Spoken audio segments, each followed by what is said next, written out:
So within Singapore, we have had to take this very seriously over the last 10 years.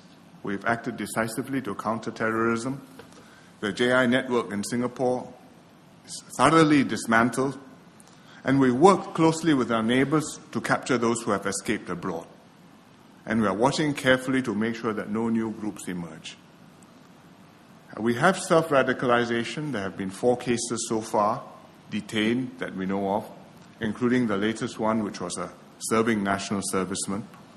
And when we had to act against them, we took a lot of trouble to explain to the community, to grassroots leaders, to people, Singaporeans in general, to make sure there's no misunderstanding of what this means.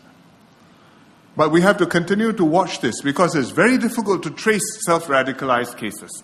If there's a group, you have a better chance to get them because a dozen people toing and froing, they have a network, they have SMSs, they must meet somewhere. There'll be some trace and you will know. But if it's one person whom he's not SMSing anybody, where do you catch him? No record. The community doesn't know about it. The family may notice that there's some change in the behavior of the person, probably a young man, but they may not appreciate how serious it is, or they may be reluctant to seek help and tell somebody else about the problem. They may hope that it will get better by itself.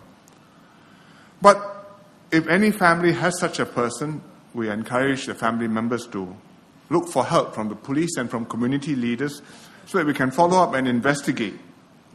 We have to deal with such people firmly, but we also have to understand that they are misguided, and so we have to do our best to guide them back onto the right path and to help them to reintegrate into society. And we have a good record of successfully rehabilitating radicalized people. The RRG, the Religious Rehabilitation Group, has done very valuable work. It was initiated by Malay Muslim religious leaders like Ustaz Ali, who's here today.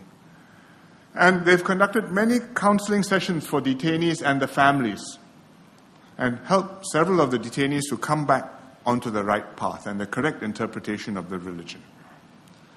There are a few detainees who remain unrepentant and they will still have to be locked up for some time, like Mas Slamat.